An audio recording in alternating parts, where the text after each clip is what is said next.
रांची से बड़ी खबर सामने आ रही है। कल हरियाणा की वारदात आपको याद होगी, जहां पर खनन माफियाओं ने एक डीएसपी की कुचलकर हत्या कर दी और कुछ ऐसी ही वारदात रांची से सामने आ रही है, जहां एक सब इंस्पेक्टर, महिला सब इंस्पेक्टर की हत्या कर दी गई है, गाड़ी से कुचल दिया गया है। पूरी खबर आपको बताते हैं। खबर रांची से है। झारखंड में अपराधियों ने एक पुलिस अफसर की कोई वाहन से कुचलकर हत्या कर दी है। रांची के तुपुदाना इलाके से यह खबर आ रही है, जहां एक पिकअप वैन के ड्राइवर ने महिला दरोगा को कुचलकर मार डाला।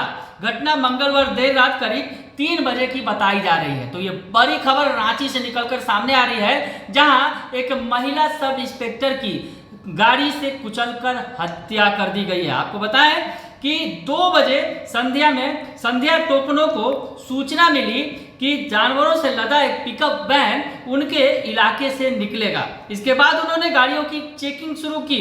वे एक कार की चेकिंग के बाद पिकअप वैन को रुकवा ही रही थी, तभी उन्हें कुचलते हुए तेज रफ्तार से निकल गया। वो पिकअप वैन जो बताया जा रहा है, जिसमें सूचना मिली थी सब इंस्पेक्टर महोदया को कि उस पर जानवरों को लाद कर ले जाया जा रहा है, तो वो चेकिंग में निकली थी। और इस दौरान उन्होंने जब पिकअप वैन को रोकने की कोशिश की तो पिकअप वैन कुचलकर उन्हें निकल गई। तो ये सनसनीखेज वारदात सामने आई है, जहां एक महिला पुलिस अधिकारी की हत्या कर दी है तस्करों ने। बताया जा रहा है कि जानवरों की तस्करी का ये मामला है और इसे जब गुप्त सूचना के आधार पर छापेमारी के दौरान, चेकिंग के दौरान ये वारदात हुई है। हम आपको बताएं कि संध्या टोपनो के साथ थाने के 2 और सिपाही भी चेकिंग के दौरान मौजूद थे।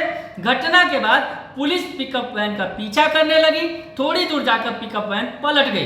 पुलिस ने उसमें सवार ड्राइवर समेत 2 लोगों को पकड़ा है, उनसे पूछताछ की जा रही है। संध्या टोपनो का शव राजधानी स्थित रिम्स लाया गया है, यहाँ पोस्टमार्टम किया जा रहा है। संध्या टोपनो 2018 बैच की एसआई थी, तब से उनकी इसी इलाके में पोस्टिंग थी। संध्या 3 बहन में मझली थी। उनकी बड़ी बहन सीमा टोपनो हाउसवाइफ है, जबकि छोटा भाई अजीत टोपनो पेयजल एवं स्वच्छता विभाग में काम करता है। संध्या की अब तक शादी नहीं हुई थी। उसके पिता की मौत पहले हो चुकी है। सभी मां के साथ सिंह मोड़ इलाके में रहते थे। संध्या का अंतिम संस्कार गुरुवार को किया जाएगा। तो आपको बताएं कि ये सनसनीखेज वारदात जो रांची से सामने आई है, उसके पहले आपको याद होगा जो डीएसपी की चर्चा कर रहे थे कि हरियाणा में खनन माफियाओं ने किस तरह से डीएसपी पर डंपर चढ़ा दिया था। आपको बताएं कि हरियाणा के नूह जिले में मंगलवार को ऐसी ही घटना हुई थी।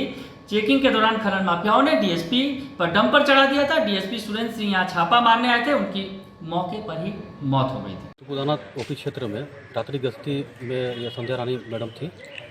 उनको सूचना मिला कि खूंटी के साइड से एक वाहन, जो वहाँ के पदाधिकारी भी उसका पीछा कर रहे थे, उसको चेक करने के लिए कहा गया। तो वो गश्ती के दरमियान ही चेकिंग लगाई। तो कुछ ही देर बाद उधर से गाड़ी आई जिसमें अवैध पशु लदे हुए थे, और जब रोकने के लिए कहा गया गाड़ी रुकी, लेकिन चेकिंग के नाम पर वो पुनः मैडम को धक्का मारते हुए निकल गई, जो एक सोची समझी हत्या ही कहा जा सकता है इससे। घटना के करीब 4 घंटे के बाद पुलिस ने आरोपियों की तलाश में आसपास के गांवों को घेर लिया था। तो आपको बताएं कि ये डीएसपी जो है खनन माफियाओं के हत्या चढ़ गए थे और खनन माफियाओं ने डंपर से कुचलकर उनकी हत्या कर दी थी। और आपको बताएं कि धनबाद की ये घटना है, झारखंड की ये घटना है, जहां धनबाद में जज उत्तम आनंद की हत्या की गई थी। पिछले साल 28 जून को मॉर्निंग वॉक के दौरान धनबाद न्यायालय में पदस्थ जो हैं जज उत्तम आनंद की ऑटो से टक्कर मारकर हत्या कर दी गई थी। पहले जज हत्या मामले की जांच पुलिस कर रही थी, बाद में हाईकोर्ट के आदेश पर जज मौत के मामले की जांच सीबीआई कर रही है। तो अब ये सनसनीखेज वारदात सामने आई है, जिसमें सब इंस्पेक्टर की हत्या कर दी गई है। पिकअप वैन से कुचल दिया गया है। सूचना थी कि जानवरों की तस्करी की जा रही है और उस पर छापेमारी करने पहुंची थी सब इंस्पेक्टर, महिला सब इंस्पेक्टर है, लेकिन जो तस्करों की वो ने जिस तरह से करतूत को अंजाम दिया और पिकअप वैन चढ़ाते हुए निकल गए, जहां उनकी मौत हो गई। बने रहिए कशिश न्यूज़ के साथ। तमाम खबरों से आपको अपडेट रखेंगे। फिलहाल के लिए इतना ही। धन्यवाद।